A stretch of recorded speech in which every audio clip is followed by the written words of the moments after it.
이 시간 말씀을 전합니다. 우리 먼저 이 귀한 기도의 자리에 우리 한 주를 매듭짓고 새로운 한 주를 위해 기도하는 이 귀한 시간에 오신 우리 성도님들, 우리 한 사람 한 사람 축복합니다. 우리 믿음을 가지고 아멘으로 응답하시기 바랍니다. 평안하십시오.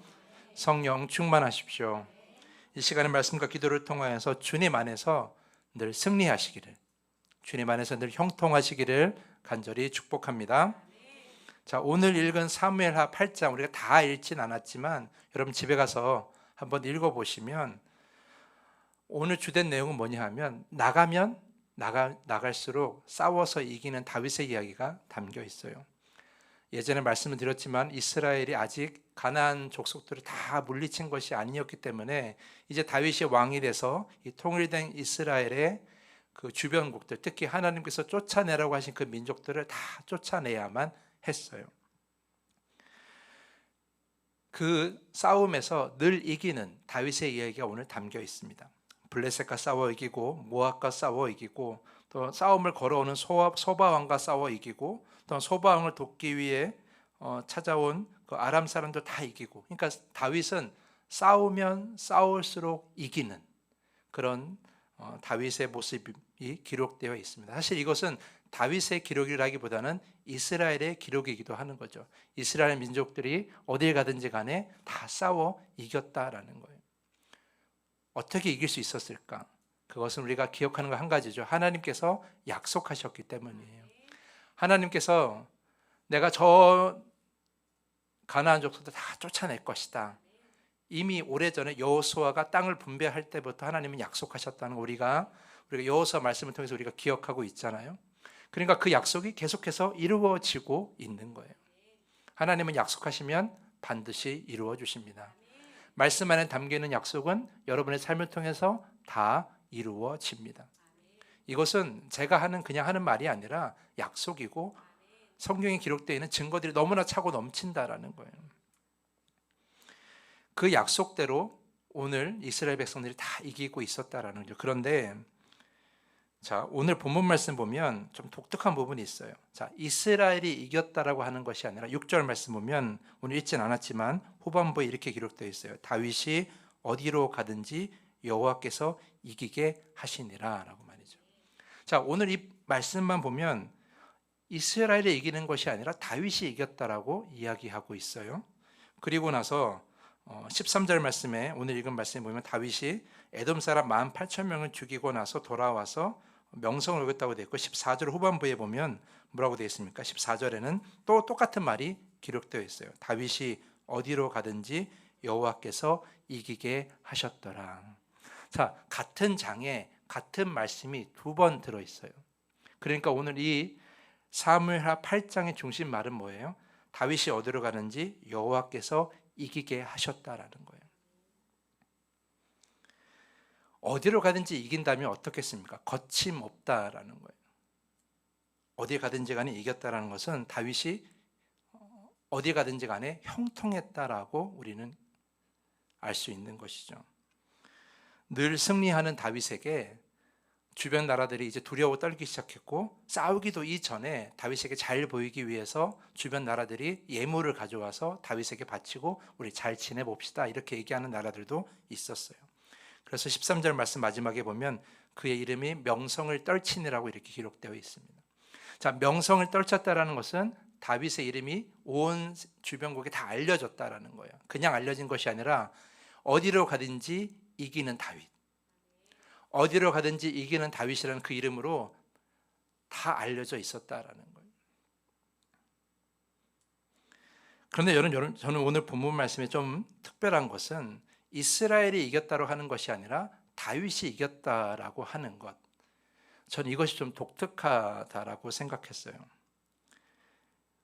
그래서 이 사무엘하 8장은 이스라엘 역사만을 기록한 것이 아니라 이스라엘이 이겼다는 걸 이야기하기보다는 다윗이 왜 오늘 어디로 가든지 이길 수 있었을까, 그것을 이야기하기 위해서 오늘 본문 말씀이 기록되어 있다라고 저는 생각을 한 거예요. 그러니까 단순한 이스라엘의 승리의 역사를 기록한 것이 아니라 왜 다윗은 어디로 가든지 간에 다 이길 수 있었을까.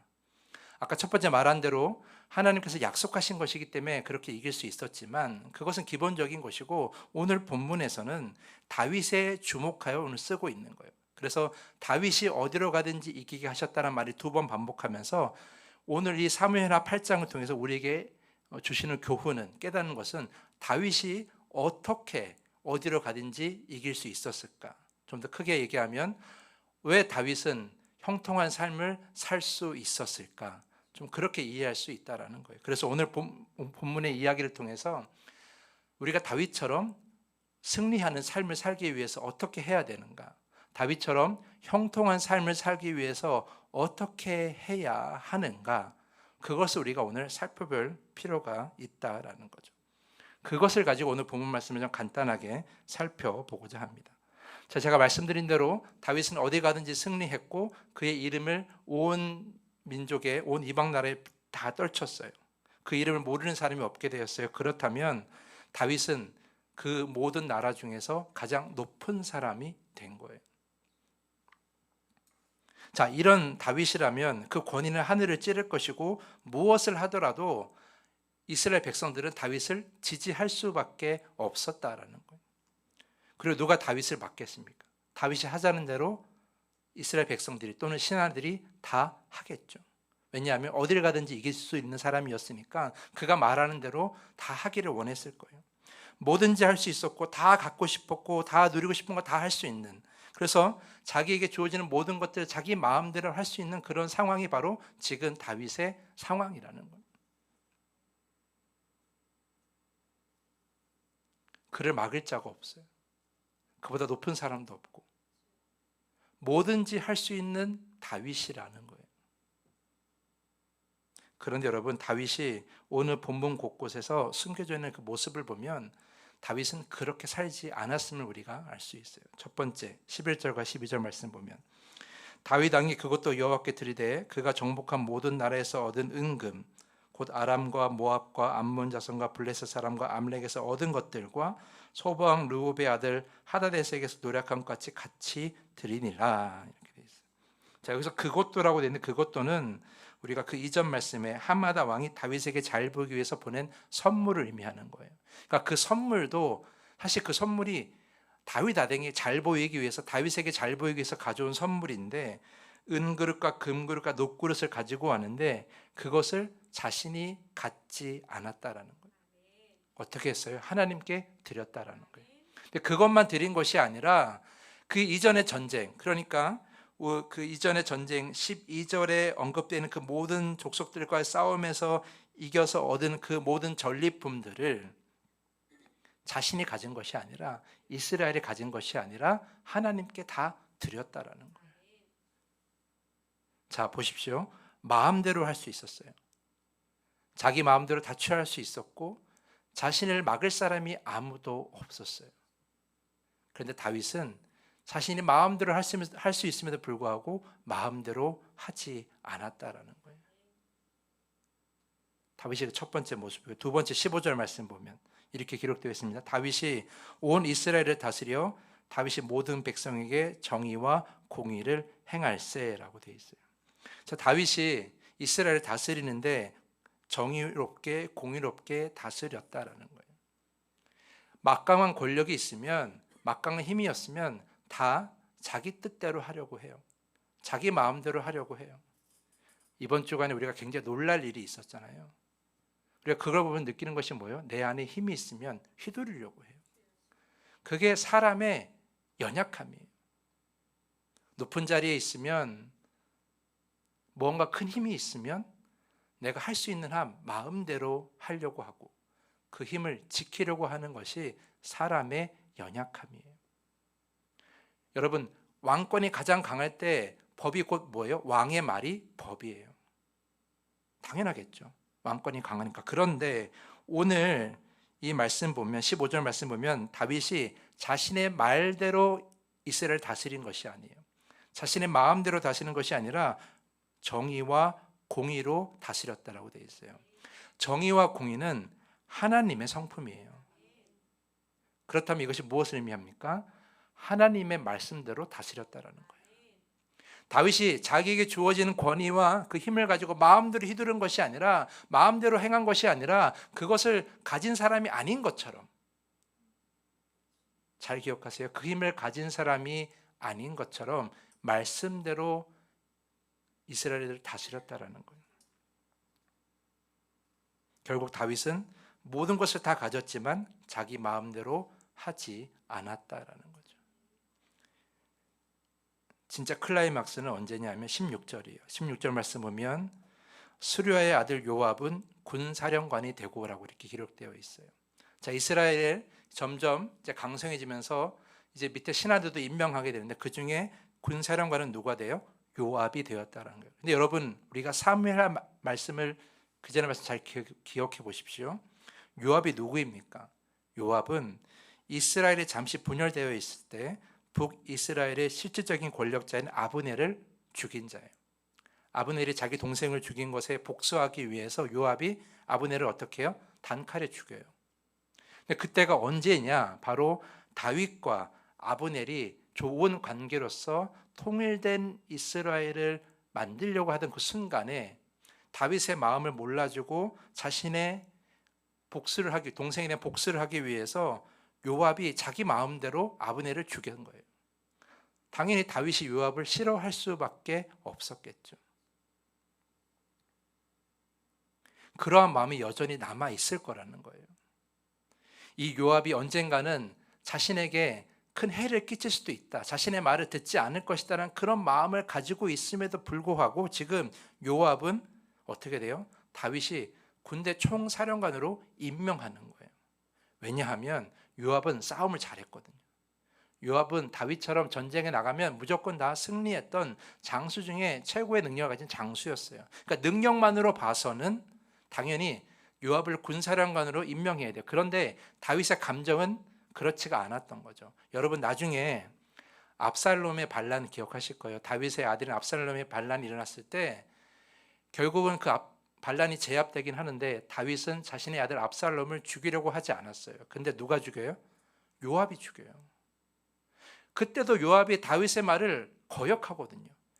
그러니까 요압은 다윗의 말을 늘 거역할 수 있는 그런 불완전한 사람이었어요. 그럼에도 불구하고 오늘 다윗이 요압을 어디에 앉혀요? 군사령관에 앉힌다라는 거예요. 이것이 무엇을 의미합니까? 지금 자신의 모든 것을 할 수 있는, 자신의 감정대로 할 수 있는, 자신의 마음대로 할 수 있는 그때에 자신의 감정대로 하지 않고 능력대로 사람을 세웠다라는 거예요. 자기 마음대로 하지 않았다라는 거죠. 지금 이스라엘이 완벽한 이 땅의 가나안 땅의 정복을 위해서 필요한 사람이 누구예요? 요압이에요. 그러니까 자신의 감정, 자신의 마음은 좀 불편하더라도 그 사람을 세웠던 것이죠. 결국 나중에 또 한 번의 그런 배신을 당하지만 그럼에도 불구하고 다윗은 그 사람을 세웠던 것은 지금 이 순간 이스라엘이 온전한 정복 정정을 위해서는 요압이 필요하다라는 거죠. 그런데 여러분, 그때 그러니까 요압이 아브넬을 죽였을 때는 그때는 다윗이 지금보다 힘이 없었을 때였어요. 지금은 더 강한 힘을 가지고 있었어요. 그때보다 더 강한 힘을 가지고 있었기 때문에 그때에도 그에게 형벌을 내릴 수 있었지만 내리지 않았어요. 근데 지금은 더 그를 형벌을 내릴 수도 있고 자신에게 내칠 수도 있었어요. 그럼에도 불구하고 군사령관으로 세웠다라는 것은 그가 자신의 감정대로 마음대로 이 이스라엘을 통치한 것이 아니었다라는 거예요. 그러니까 모든 것을 다 가졌음에도 마음대로 하지 않았다는 것. 그것이 오늘 다윗의 모습이라는 거예요. 사랑하는 성도 여러분, 저는 그래서 이렇게 결론 짓고 싶어요. 왜 다윗은 어디를 가든지 승리할 수 있었을까? 오늘 본문 말씀이 우리에게 주는 교훈은 무엇인가? 다윗은 승리하였지만 승리에 취하지 않았어요. 여러분 잘 기억하십시오. 다윗은 늘 승리하였지만 승리에 취하지 않았어요. 승리에 취해서 자기 마음대로 하지 않았어요. 그래서 하나님은 다윗은 어디를 가든지 간에 계속 이기게 하셨어요.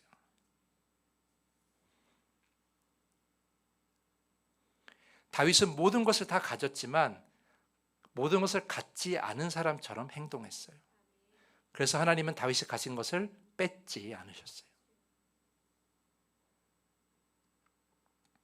다윗은 그의 이름이 온 세상에 알려질 정도로 그의 이름이 가장 유명해졌지만, 그러나 다윗은 스스로는 자기 이름을 자랑하지 않았어요.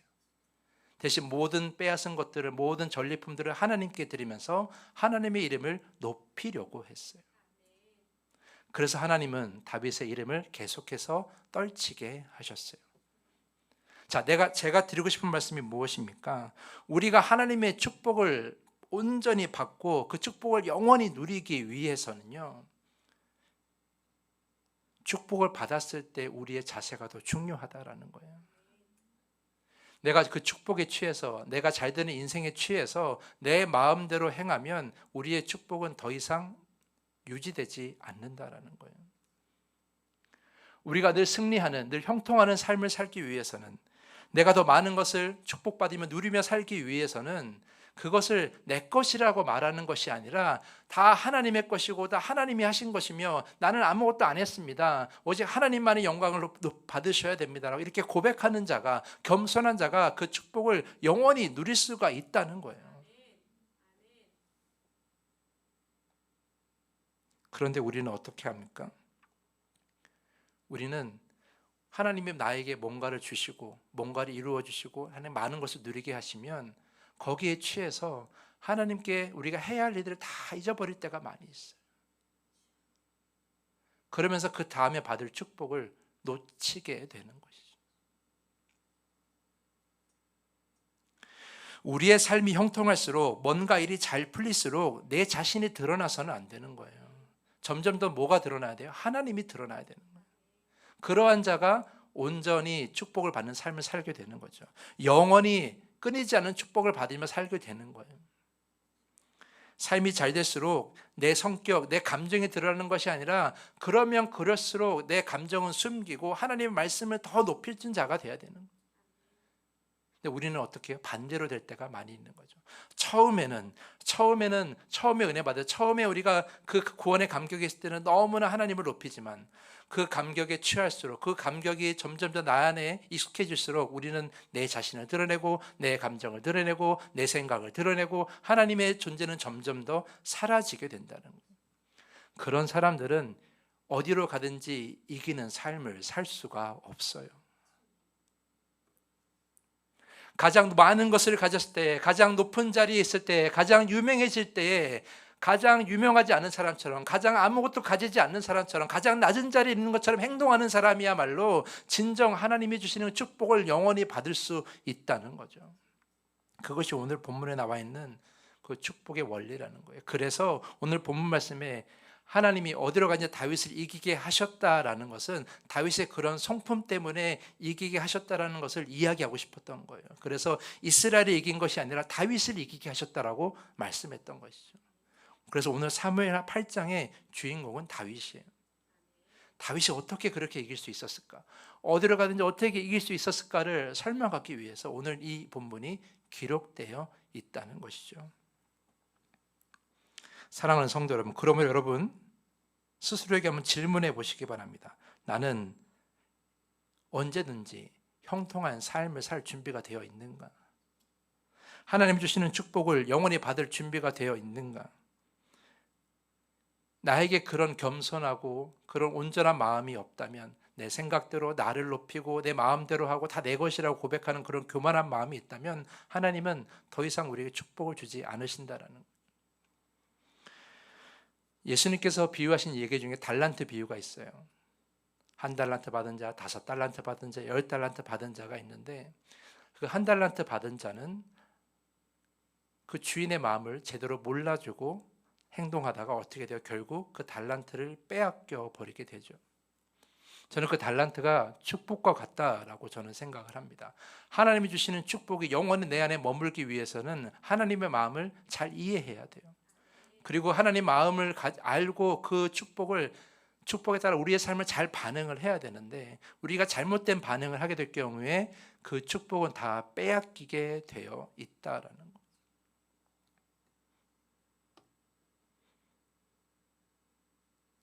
사랑하는 성도 여러분, 그러므로 우리가 하나님의 은혜 받을 준비가 되어야 돼요. 하나님의 축복을 받은 준비가 되어야 돼요. 하나님이 주시는 형통한 삶을 살 준비가 되어 있어야 하는 거예요. 어떻게? 겸손한 마음으로 오직 하나님만을 높이며,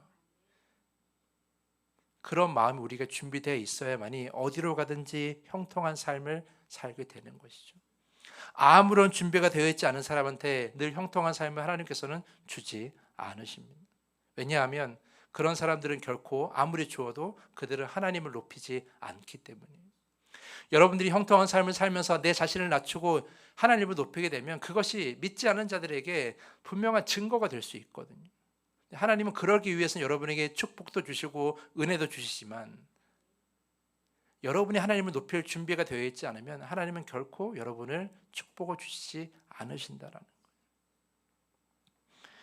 사랑하는 성도 여러분, 그러므로 여러분이 어딜 가든지 형통하시고 어딜 가든지 승리하고 어딜 가든지 주님이 주시는 것을 누리며 살기 원하신다면 그 모든 것을 받을 때에 내 생각과 내 감정과 그리고 나를 높일 생각을 하지 마셔야 되는 거예요.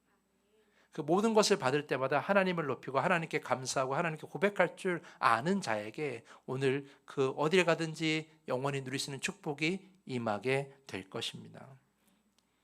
그 축복을 받는 여러분 모두가 될 수 있기를 간절히 기도합니다.